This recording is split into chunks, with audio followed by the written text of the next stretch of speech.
చెప్తున్నాను. సామెతల గ్రంథం 23వ అధ్యాయము 15వ వచనం. సామెతల గ్రంథం 23వ అధ్యాయము 15, 16, 15 వచనం. సరే. నా కుమారుడా, నీ హృదయమునకు జ్ఞానము లభించిన ఎడల నా హృదయము కూడా సంతోషించును. నీ పెదవులు యథార్థమైన మాటలు పలుకుట విని నా అంతరేంద్రియములు ఆనందించును. పాపులను చూచి నీ హృదయమునందు మత్సరపడకము. నిత్యము యెహోవా యందు భయభక్తులు కలిగి యుండుము. నిశ్చయముగా ముందుగతి రానే వచ్చును. నీ ఆశ భంగము కానేరదు. నాకు ప్రార్థన చేసుకున్నాం. పరిశుద్ధమైన తండ్రి, ప్రేమ నీకు వందనాలు, స్తుతులు, స్తోత్రములు నాయన. నమ్మదగిన దేవుడు అయ్యా, గొప్ప దేవుడివి, గొప్ప కార్యాలు చేయగల శక్తిమంతుడు తండ్రి. వందనాలు, స్తోత్రమైన గడిచిన వారం అంతా మమ్మల్ని కాచిపోతాను దేవా. నీకు వందనాలు, స్తుతులు, స్తోత్రమైన ఈ వారంలో కూడా ప్రభా మీరు మాతో ఉండి మమ్మల్ని బలపరిచి నడుచున్నానయ్యా. మీ ఆత్మతో నింపండి, మీ శక్తితో నింపండి ప్రభా. మమ్మల్ని శ్రీశాఖను బలపరుచుకుని అయినా ఈ వాక్యాన్ని ప్రభు వివరించండి. ప్రభు ఎలా వివరించాలో నాకైతే తెలియదు అయినా మీరే నాకు సహాయం చేయండి. మీరే నాకు తోడుగా ఉండండి ప్రభా. నన్ను సిలుసాట్లు మరుగుపరుచుకుని నన్ను బోరుగా వాడుకోమని, నీ కృప తోడుగుంచమని, తగిన జ్ఞానము నాకు దయచేసి నడుచున్నానయ్యా. నీ ఆత్మశక్తి బలము నిరంతరము తోడుగుంచి నడుచున్నాను ప్రభా. దేవానికి వందనాలు, స్తోత్రం నాయన. యూట్యూబ్లో వాక్మింటున్న బిడ్డలను కూడా మీరు జ్ఞాపకం చేసుకోండి నాయన. ప్రతి ఒక్క బిడ్డ ప్రభా నీ వాక్యానికి ఎవరైతే చెవియొగ్గి వినా ప్రభా ఆలకిస్తున్నారో వారందరినీ కూడా మీరు దృష్టించి నాయన వారిని బలపరచండి, ధైర్యపరచండి నాయన. వారి అక్కర్లు తీర్చండి, వారి సమస్యలు మీరు తొలగించండి ప్రభా. నీ స్తోత్రములు నాయన. తండ్రి, ప్రతి ఒక్కరికి ప్రభా మీరే తోడుకుండండి ఆయన. ప్రతి ఒక్కరికి మీ కాపుదల కంచివేయండి ప్రభా. ఎవరిని విడిచిపెట్టద్దు ప్రభా. నువ్వు ప్రేమించే దేవుడివి, పోషించే దేవుడివి నాయన. నువ్వు మాకు సహాయం చేసే దేవుడుగా ఉన్నావు ప్రభా. నీ స్తోత్రం నాయనా. నీకే వందనాలు, స్తోత్రాలు ప్రభా. నీ ఆత్మ, నీ శక్తి, నీ బలము, నీ కృప తోడుగుంచమని అడుగుతున్నానయ్యా. నీ వాక్యం ద్వారా మాతో మాట్లాడమని, మమ్మల్ని బలపరచమని, మమ్మల్ని ధైర్యపరచమని ప్రభా. మాలో ఏమన్నా ప్రభా సరి చేసుకోవాల్సిన ఏమైనా ఉంటే సరి చేసుకోవటానికి కృప చూపించమని సహాయం చేయమని అడుగుతున్నామయ్యా. దేవానికి వందనాలు, మీ స్తోత్రం. ఈ వాక్యము రెండంచుగల ఖడ్గం ప్రభా. చెబుతున్న వారికి తండ్రి నాయన, వింటున్న వారికి కూడా ప్రభా నువ్వు తెలియపరిచే దేవుడివి, మాట్లాడే దేవుడివి. దేవానికి వందనాలు, మీ స్తోత్రం. మీరే సహాయం చేసి నడిపించమని, కృప చూపించమని, కాపాడి రక్షించమని, చిన్న ప్రార్థనని చేర్చుకుని ప్రతిఫలం దయచేయమని నా ప్రభు నా రక్షణ యేసుక్రీస్తు నామములో జనం గడి వేడుకుంటున్నాను తండ్రి. ఆమేన్. సామెతల గ్రంథం 23వ అధ్యాయం 15వ వచనం. నా కుమారుడా, నీ హృదయమునకు జ్ఞానము లభించిన ఎడల నా హృదయము కూడా సంతోషించును అంటున్నాడు. ఏమన్నాడు? నా కుమారుడా, నీ హృదయమునకు జ్ఞానము లభించిన ఎడల నా హృదయం కూడా సంతోషించును. అంటే నీకు జ్ఞానము కలిగిన ఎడల, నీ హృదయానికి జ్ఞానము లభించిన ఎడల జ్ఞానము హృదయానికి ఎంతో అవసరం అని దేవుడు చెప్తున్నాడు. దేవుడు జ్ఞానము ఎంతో అవసరం అని చెప్తున్నాడు. ఎందుకు జ్ఞానం అవసరం అంటే, మనం బ్రతుకుతున్న దినములన్నీ కూడా భయంకరమైన దినాలు కాబట్టి, భయంకరమైన రోజుల్లో ఉన్నాము కాబట్టి, ఆ జ్ఞానం, దేవుని యొక్క జ్ఞానము, దేవుని యొక్క ఆలోచన, దేవుని యొక్క బుద్ధి, దేవుని యొక్క వివేకము అన్నీ కూడా మనం సంపాదించుకునే వారిగా ఉంటే అది మనకు మేలని దేవుడు మనతో మాట్లాడుతున్నాడు. ఎందుకంటే ఎలా ఈ లోకంలో మనం నడుచుకోవాలో, ఎలా ఈ లోకంలో మనం బ్రతకాలో, ఎలా ఈ లోకంలో మనం జీవించాలో అన్ని విషయాల్లో కూడా మనకి జ్ఞానం అవసరం. కాబట్టి జ్ఞానము లభించిన ఎడల నా హృదయము కూడా సంతోషించును అంటున్నాడు. నా హృదయము కూడా సంతోషించును అన్నాడు. నీ పేదవాళ్ళు యథార్థమైన మాటలు పలుకుట విని నా అంతరిద్ర్యంలో ఆనందించును అంటున్నాడు. ఎవరు ఆనందిస్తున్నారు? ఎవరు సంతోషిస్తున్నారు? మనకి జ్ఞానము అవసరమైతే ఎవరు సంతోషించేది? మనకు జ్ఞానం అవసరమైతే మన హృదయము సంతోషించును అన్నాడు. జ్ఞానము లభించిన ఎడల నా హృదయము కూడా సంతోషించును. నీ పెదవులు యథార్థమైన మాటలు పలుకుట విని నా అంతరిద్ర్యములు ఆనందించును. నా అంతరిద్ర్యములు ఆనందించును. ఎవరు ఆనందిస్తారు? ఎవరు సంతోషిస్తారు? మన గురించి మనకు జ్ఞానం కలిగితే, మనం జ్ఞానవంతులమైతే ఎవరు సంతోషించేది? ఎవరు మనల్ని బట్టి ఆనందించేది? దేవుడు ఆనందిస్తాడు. ఎందుకంటే ఈ లోకంలో, ఈ మురికి లోకంలో మనం బ్రతుకుతున్నప్పుడు, ఈ లోకంలో మనం ఎలా ఈ యొక్క సమస్యల నుంచి, ఈ యొక్క మరి వ్యర్థమైన ఆలోచనల నుంచి, వ్యర్థమైన తలంపుల నుంచి, వ్యర్థమైన మాటల నుండి ఎలా మనం తప్పించుకోవాలో అనేది మనకి తెలుస్తుంది అన్నమాట. జ్ఞానం అనేది మనలో ఉంటే. అది జ్ఞానం అనేది మనలో లేకపోతే మనం ఏం చేస్తామంటే మురికి దానిలో పడిపోవటానికి అవకాశం ఉంటుంది. మరి ఎందుకంటే మనం పరిశుద్ధంగా ఉండాలనే దేవుని యొక్క ఆశ. మనము పరిశుద్ధంగా ఉండాలనేది దేవుని యొక్క ఆశ. పరిశుద్ధంగా ఉండాలి, దేవుని మార్గంలో మనం నడవాలి, జ్ఞానవంతులుగా ఉండాలని దేవుడు కోరుకుంటున్నాడు. జ్ఞానవంతులుగా ఉండాలని దేవుడు కోరుకుంటున్నాడు. అందుకే నా కుమారుడా నీ హృదయంను జ్ఞానంను లభించిన ఎడలా నా హృదయం కూడా సంతోషించును అంటున్నాడు. అందుకే ఆయన హృదయం సంతోషం. నీకు జ్ఞానం కలిగి దేవుడు సంతోషిస్తాను అంటున్నాడు. నీకు జ్ఞానం కలిగితే దేవుడు సంతోషిస్తాను అంటున్నాడు. నువ్వు జ్ఞానమై ఉంటే నీ దేవుడు సంతోషిస్తాను అంటున్నాడు. ఎందుకు? నువ్వెక్కడ పడిపోకుండా జాగ్రత్త పడతావని, నువ్వెక్కడ అపవాదికి చోటు ఇవ్వకుండా జాగ్రత్త పడతావని దేవుడు సంతోషిస్తాడు. ఎందుకంటే ఆ జ్ఞానము నీకు లాభకరంగా ఉంటది. ఆ జ్ఞానము నీకు లాభకరంగా ఉంటది. జ్ఞానవంతులు ఎంత జ్ఞాని అయితే మరి సొలొమోను ఈ సామెతలు రాశాడు, జ్ఞానం కలిగేగా రాశాడు. ఇదంతా సొలొమోను రాసిన గ్రంథమే. మరి ఆ సొలొమోను ఎంత జ్ఞానం దేవుడిస్తే మరి ఇది రాశాడు. ఎంత లోకములో ఉన్నాయి అన్ని కూడా అనుభవించాడు. చాలా మనుషులు చూశాడు. ఆయన దేశాన్ని ఏలేడు, పరిపాలన చేశాడు, రాజుగా ఉన్నాడు. అయినా కానీ అన్నిట్లోనూ కూడా ఆయన అనుభవించి సొలొమోను సామెతలు రాశాడు అన్నమాట. అందుకే నీకు జ్ఞానం అవసరమని దేవుడు చెప్తున్నాడు. నీకు నాకు కూడా జ్ఞానం అవసరమని దేవుడు చెప్తున్నాడు. నీకు జ్ఞానము లభించినలా అది నా హృదయము సంతోషించిన, ఆయన సంతోషిస్తాడంట. నీ జ్ఞానం ఉంటే, నీ జ్ఞానం ఉంటే ఆయన సంతోషిస్తాడు. మనం చూసి దేవుడు సంతోషిస్తాడు.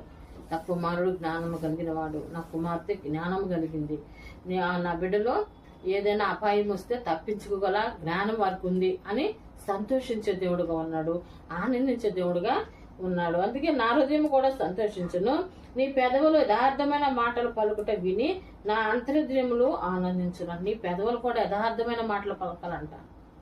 మోసకరమైన మాటలు మన నోటికి రాకూడదు. యథార్థమైన మాటలు పలకాలి. యథార్థముగా ఉండాలని చెప్తున్నాడు దేవుడు. నీతిగా ఉండాలి, యథార్థంగా ఉండాలి. నీ పెదవులు ఎట్లా పడితే అట్లా మాట్లాడకూడదు అని చెప్తున్నాడు దేవుడు. నీ పెదవులతో ఎట్లా పడితే అట్లా మాట్లాడాలి. అందుకే ఇక్కడ ఏమంటాడు, యెషయా గ్రంథము 6వ అధ్యాయంలో అంటాడు. ఒకసారి చూసుకుందాం. అది యెషయా గ్రంథం 6వ అధ్యాయము.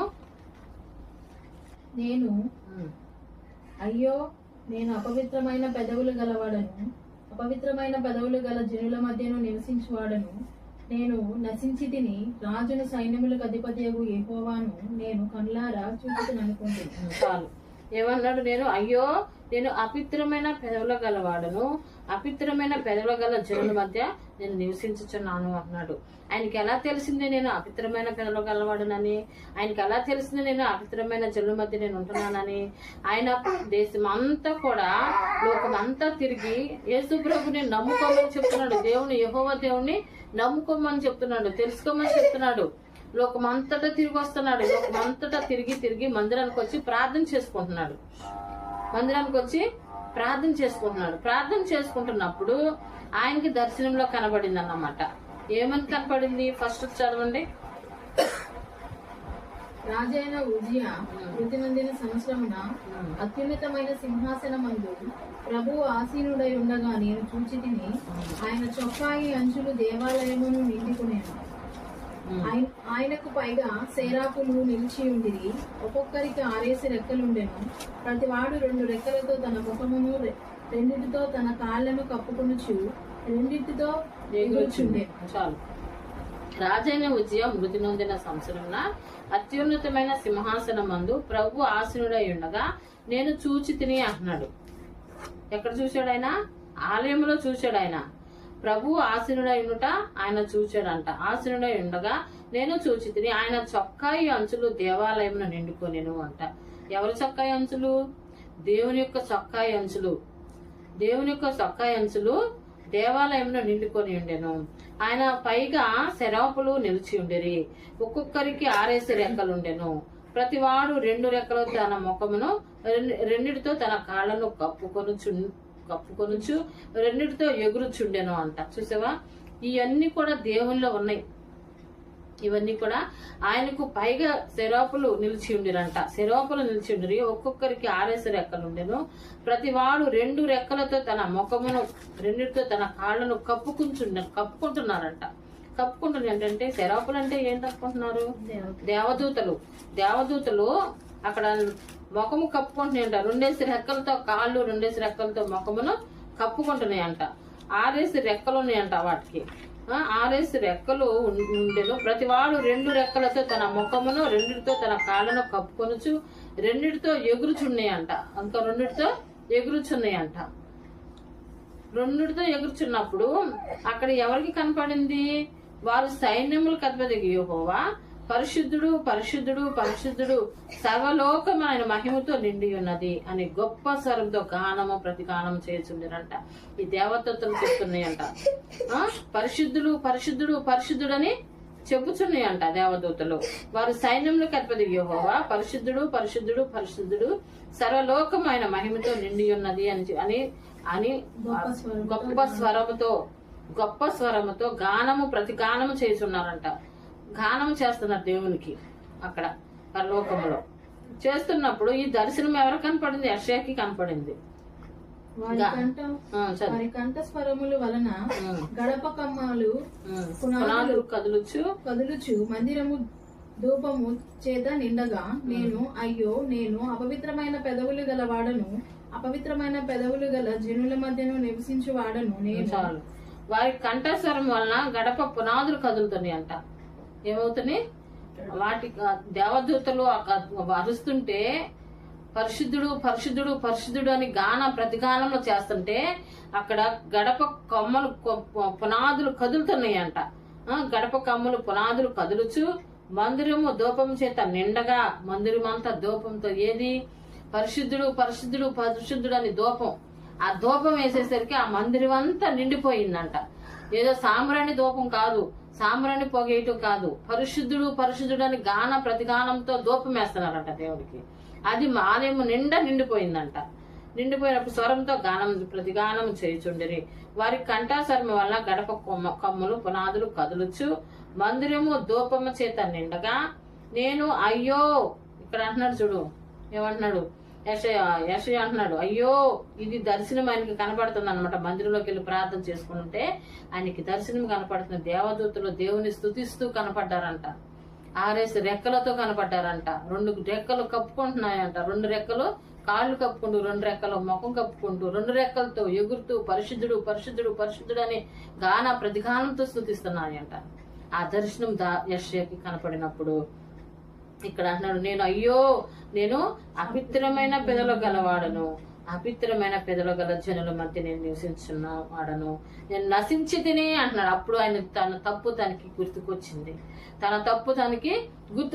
నా పెదవులు అపవిత్రమైన పెదవులు ప్రభువా, నా పెదవులు అపవిత్రమైన పెదవులు, నేను అపవిత్రమైన జనుల మధ్య నేను నివాసము చేయుచున్నాను అని అప్పుడు ఒప్పుకుంటున్నాడు దేవుడి దగ్గర. అప్పటి వరకు నేను పరిశుద్ధుడినే, నేను నీతిమంతుడినే, నేను యథార్థవంతుడినే, నేను సేవ చేయటానికి నేను అర్హుడినే అని బయలుదేరిన యెషయా చెప్పుకుంటూ దేశమంతా మనుషులకు చెప్పుకుంటూ దేవుని సువార్త ప్రకటించుకుంటూ వచ్చిన యెషయా మందిరంలోకి రాగానే ఆయనకి దర్శనం కనపడగానే ఆయన ఏమంటున్నాడంటే, నేను అపవిత్రమైన పెదవులు గలవాడను, అపవిత్రమైన జనుల మధ్య నేను నివసిస్తున్నానయ్యా, నన్ను క్షమించు ప్రభా, నన్ను కాపాడు ప్రభా, నన్ను రక్షించు ప్రభా అని గట్టిగా అరుస్తున్నాడంట. యెషయా గట్టిగా అరుస్తున్నాడు. నేను అపవిత్రమైన పెదవులు గలవాడను, అపవిత్రమైన పెదవులు గల జనుల మధ్య నేను నివసిస్తున్నాను. ఈ లోకం ఎలా ఉందంటే మనుషులు మరి ఎంత అపవిత్రమైన మనుషులు ఉన్నారు ఈ లోకంలో, ఎంత అపవిత్రమైన మనుషులు ఉన్నారు, ఎంత అపవిత్రమైన లోకంలో మనం జీవిస్తున్నాము. మన పెదవులు ఎలాగున్నాయి, మన నోరు ఎలాగుంది,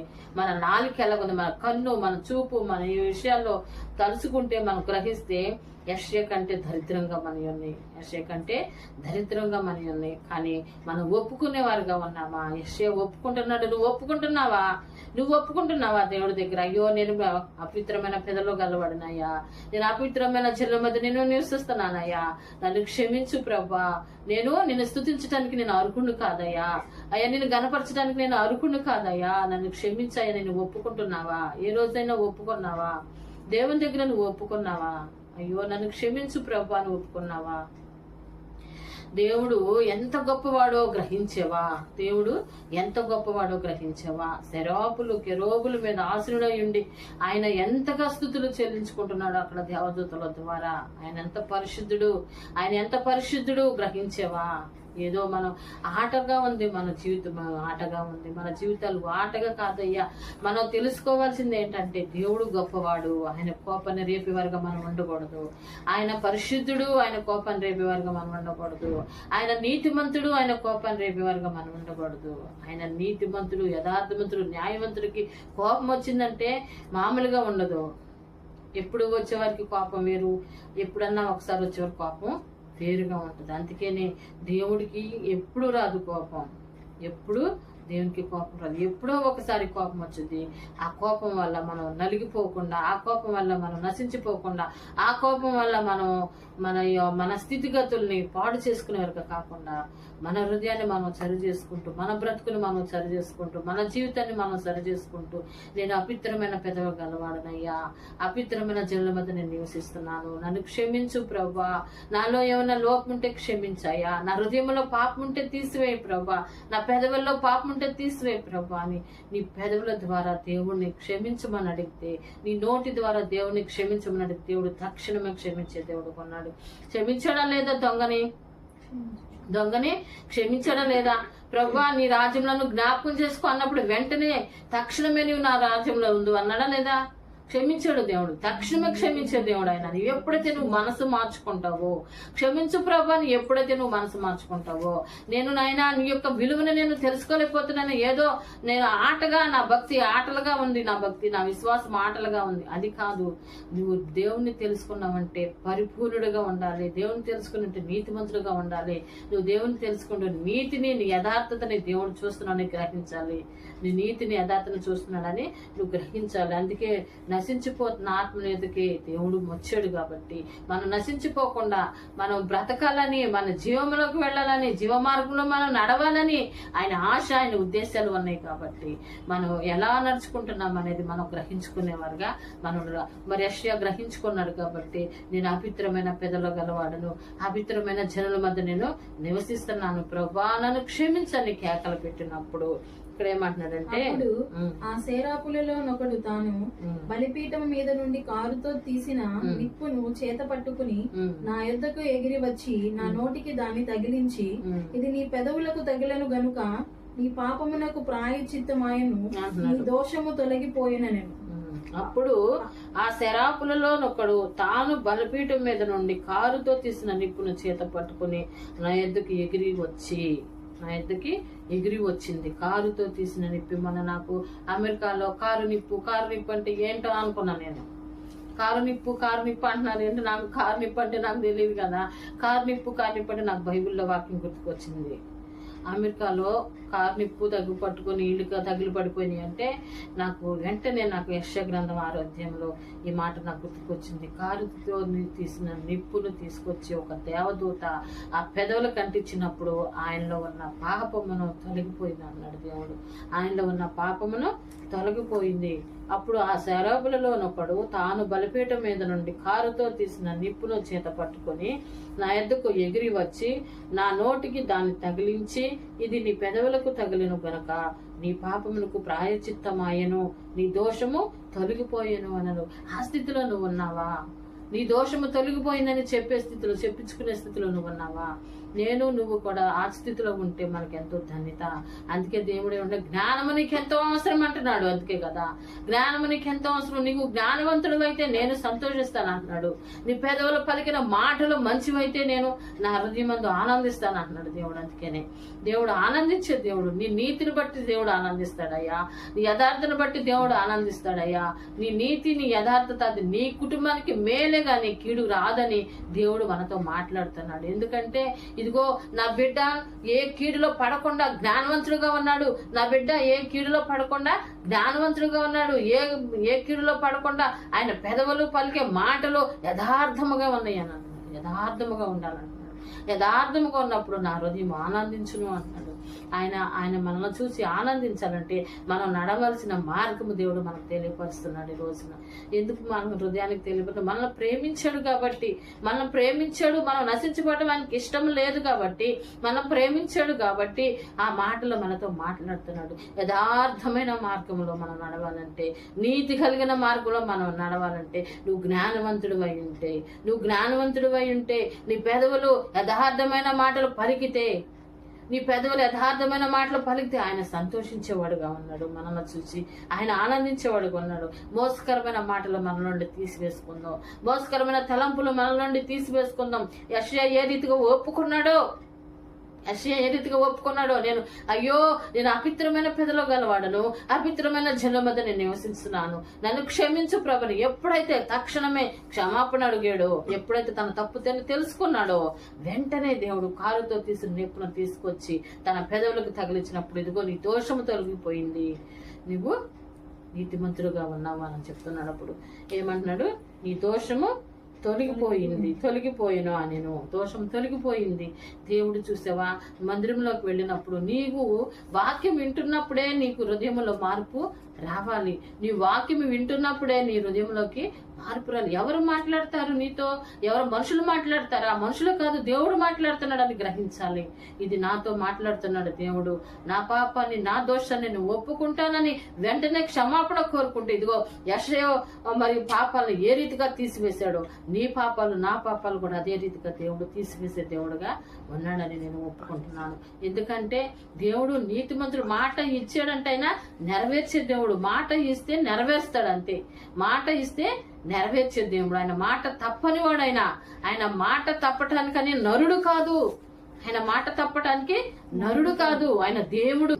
అందుకే నేను అంటున్నాడు ఇక్కడ ఏమంటున్నాడంటే సామెతల గ్రంథం, నీ పెదవులు యథార్థమైన మాటలు పలుకుట విని నా అంతరేంద్రియములు ఆనందించు. పులను చూచి నీ హృదయమందు మత్సర పడకము, నిత్యము యెహోవా యందు భయభక్తులు కలిగి ఉండుము. అవును, చాలు. పాపులను చూచి నీ హృదయమందు మత్సర పడకము అన్నాడు. వీళ్ళు పాపులే. మనం ఎవరిని తీసివేయటానికి లేదు. ఈ లోకంలో ఉన్న ప్రతి ఒక్క మనిషిని కూడా మనం ప్రేమించే వాళ్ళు. అందుకే దేవుడు రాత్రి చెప్తున్నాడు కదా, నువ్వు మొదట ఆయన మనల్ని ప్రేమించాడు కాబట్టి మనం ఆయన్ని ప్రేమిస్తున్నాము. మొదట మనల్ని ఆయన ప్రేమించాడు కాబట్టి మనం తిరిగి ఆయన ప్రేమించగలుగుతున్నాము. ఏమైందంటే మరి నా యందు మీరును మీ యందు నా మాటలు నిలిచి ఉన్న ఎడల మీకు ఏది ఇష్టమో అడగమంటున్నాడు కదా.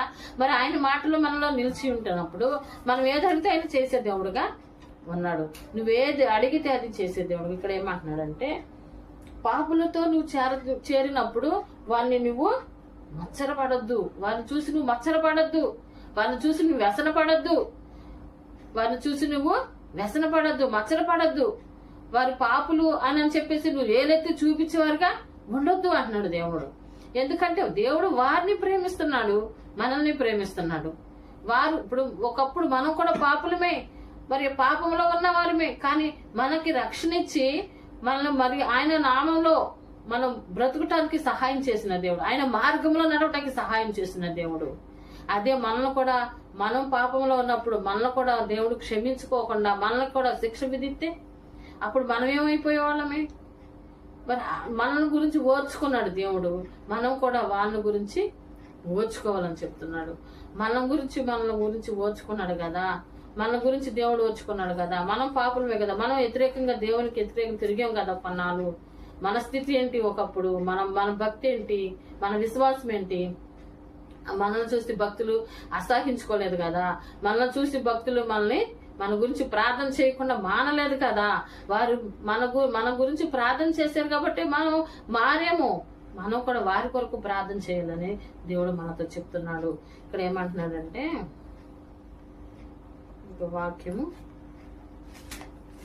ఎఫెసీయులకు రాసిన పత్రిక 4వ అధ్యాయము 32వ వచనము. ఒకని ఎడల ఒకడు దయగలిగి కరుణాహృదయులై క్రీస్తునందు దేవుడు మిమ్మల్ని క్షమించిన ప్రకారము మీరును ఒకరినొకరు క్షమించుడి. చూసావా ఎలాగంట? ఒకని ఎడల ఒకడు దయ కలిగి, అంటే ఒకరి మీద ఒకరు ప్రేమ కలిగి, ఒకరి ఒక దయ కలిగి, ఒకరి వాళ్ళకు క్షమించుకునే బుద్ధి కలిగి ఉన్నామనుకో, అక్కడ ఏమంటున్నాడంటే ఒకరి ఎడల ఒకడు దయ కలిగి కరుణాహృదయులై, హృదయము అంటే కరుణించేవారుగా మనం ఉండాలంటున్నాడు దేవుడు. ఒకరిని మనం ప్రేమించేవారుగా ఉండాలంటున్నాడు. ఒకడు కరుణించేవారుగా ఉండాలి. కరుణించిన వారై కరుణాహృదయులై క్రీస్తునందు దేవుడు మిమ్మల్ని క్షమించిన ప్రకారం. చూసేవా, దేవుడు ముందుగానే మనం క్షమించాడు కాబట్టి మనం కూడా వారిని క్షమించేవారుగా ఉండాలి. అందుకే ఇక్కడ అన్నాడు క్రీస్తునందు దేవుడు మిమ్మల్ని క్షమించిన ప్రకారము మీరును ఒకరినొకరు క్షమించుడి. క్షమించాలి మనం కూడా. మత్సరపడకూడదు. చెడ్డవారిని చూసి నువ్వు వ్యసన పడకంటున్నాడు. కీర్తన గ్రంథం 37వ అధ్యాయంలో చూడండి. కీర్తన గ్రంథం చెడ్డవారిని చూసి నువ్వు వ్యసన పడకము, దుష్కార్యములు చేయు వారిని చూసి మత్సర పడకము. వారు గడ్డి వలనే త్వరగా ఎండిపోదురు, పచ్చని కూర వలనే వాడిపోదురు. చాలు. చెడ్డవారిని చూసి నువ్వు వ్యసన పడద్దు అన్నాడు. ఎవరిని చూసి? చెడ్డవారిని చూసి నువ్వు వ్యసన పడద్దు, దుష్కార్యంలో చేయి వారిని చూసి మత్సర పడకము. వారు గడ్డి వల్లనే త్వరగా ఎండిపోతారంట. వారు గడ్డి వల్లే త్వరగా ఎండిపోయే వాళ్ళ గురించి మనం ఎందుకు మత్సరపడాలి? గడ్డి వల్లే త్వరగా ఎండిపోయే వాళ్ళ గురించి, వాడిపోయే వాళ్ళ గురించి మనం ఎందుకు వ్యసన పడాలి? నువ్వు జీవము కలిగిన దేవుడిని నమ్ముకున్నావు కదా, దేవుని స్తుతిస్తున్నావు కదా, దేవుని గణపరుస్తున్నావు కదా, దేవుని మార్గంలో నడుచుకుంటున్నావు కదా, నీకు నిత్య జీవం అని దేవుడు నీకు చెప్పాడు కదా, అది నమ్మి నువ్వు జీవిస్తున్నావు కదా, నువ్వు నిత్య జీవనికి వెళ్లేవాడివి. నాకు నిత్య జీవం ఉంది నా దేవుని బట్టి అని నువ్వు సంతోషించాలి గాని వారిని చూసి నువ్వు వ్యసన పడాల్సిన అవసరం లేదని దేవుడు మనతో మాట్లాడుతున్నాడు. వారిని బట్టి నువ్వు వ్యసన పడాల్సిన అవసరమే లేదంటున్నాడు. ఎవరు ఉంటారా, ఎవరు వెళ్ళిపోతారా అనేది మనకు తెలియదు కానీ దేవునికి మాత్రం సమస్తము ఎరిగిన దేవుడైనా, సమస్తము ఎరిగిన దేవుడైనా, నిన్ను నన్ను కూడా పరిశీలించే దేవుడు. ఆనాటికి నా హృదయము సరిగా ఉంటే నన్ను క్షమిస్తాడు, నీ హృదయం సరిగా ఉంటే నిన్ను క్షమించే దేవుడు ఉన్నాడు. నీ హృదయంలో మత్సరం ఉంటే నేను క్షమించడు, నా హృదయంలో మత్సరం ఉంటే నన్ను క్షమించడు దేవుడు. దేవుడు హృదయాన్ని పరిశీలించే దేవుడు, హృదయాన్ని పరీక్షించే దేవుడు, హృదయాన్ని చూసే దేవుడు. నీ పైన భక్తి కాదు, హృదయాంతరంగంలో ఆయన చొచ్చి నీ యొక్క మూలుగును విభజించు మట్టుకు దూరుచు నీలో ఉన్న మురికిని తీసివేసే దేవుడుగా ఉన్నాడు. నువ్వు క్షమించమని అడిగితే చాలయ్యా, నువ్వు క్షమించమని అడిగితే చాలమ్మా. దేవుడు నేను క్షమించే దేవుడుగా ఉన్నాడు. యెషయాని క్షమించలా? యెషయా ఎప్పుడైతే తక్షణమే నన్ను క్షమించు ప్రభు అన్నాడో క్షమించాడు. ఆయన కారుతో తీసిన నిప్పుడు చేత పట్టుకుని ఆయన పెదవులు తగిలించి నీ పాపంలో తొలగిపోయినాయి అన్నాడు. అంతే. ఎప్పుడైతే నువ్వు ఒప్పుకుంటావో, నీ తప్పు నీవు సన్నిధిలో ఒప్పుకుంటావో, ఎప్పుడైతే నీ సన్నిధిలో దేవుని యొక్క సన్నిధిలో నీ పాపమును ఒప్పుకుంటావో అప్పుడే దేవుడు నిన్ను క్షమించేవాడుగా, నీ పాపమును క్షమించేవాడుగా, నిన్ను పరిశుద్ధపరిచేవాడుగా, ఆయన రక్తంలో నువ్వు కడగబడిన వాడుగా, ఆయన నీతిమంతుడుగా, ఆయన యథార్థమంతుడుగా చేసుకునే దేవుడు ఉన్నాడు. ఆయన పక్షాన నువ్వు వ్యాజ్యమాడేవాడుగా ఉన్నావా? నాయన నన్ను క్షమించు ప్రభా అని నువ్వు అడిగి నువ్వు మేలు పొందుకునే వాడుకుంటావు. లేకపోతే నాకు దేవుడి గురించి నాకు తెలుసులే, దేవుడు అట్లాగే చెప్తారులే, ఈ వాక్యాలు అలాగే చెప్తారులే అనుకుని మాటను త్రోసివేసి వాడుగా తిరుగుతావు. నాకైతే తెలియదు కానీ తీర్పు దినాన నీవు నేను కూడా లెక్క చెప్పాల్సిన వారమై ఉన్నావు. తీర్పు దినాన నీవు నేను కూడా లెక్క చెప్పవలసిన. అందుకే చెడ్డవారిని చూసి మత్సరపడొద్దు అంటున్నాడు. చెడ్డవారిని చూసి నువ్వు వ్యసన పడొద్దు అంటున్నాడు. వారి గాలికి గడ్డి ఎండిపోయినట్టుగా ఎండిపోతారు అంటున్నాడు. పువ్వు వాడిపోయినట్టుగా వాడిపోతారు అంటున్నాడు. వారితో మనకెందుకు? దేవుని మార్గంలో మనం నడవాలని ఆశపడాలి కానీ వారి కొరకు మనం ప్రార్థన చేయాలి కానీ మారు మనసు వాళ్ళకి దయచే ప్రభా అని మనం ప్రార్థన చేయాలి కానీ నువ్వు చెడ్డవాడివని మనం వేలెత్తి చూపించొద్దు. నువ్వు చెడ్డవాడివి, నువ్వు మంచివాడు కాదని మనం వేలెత్తి చూపించేవారుగా మనం ఉండొద్దు.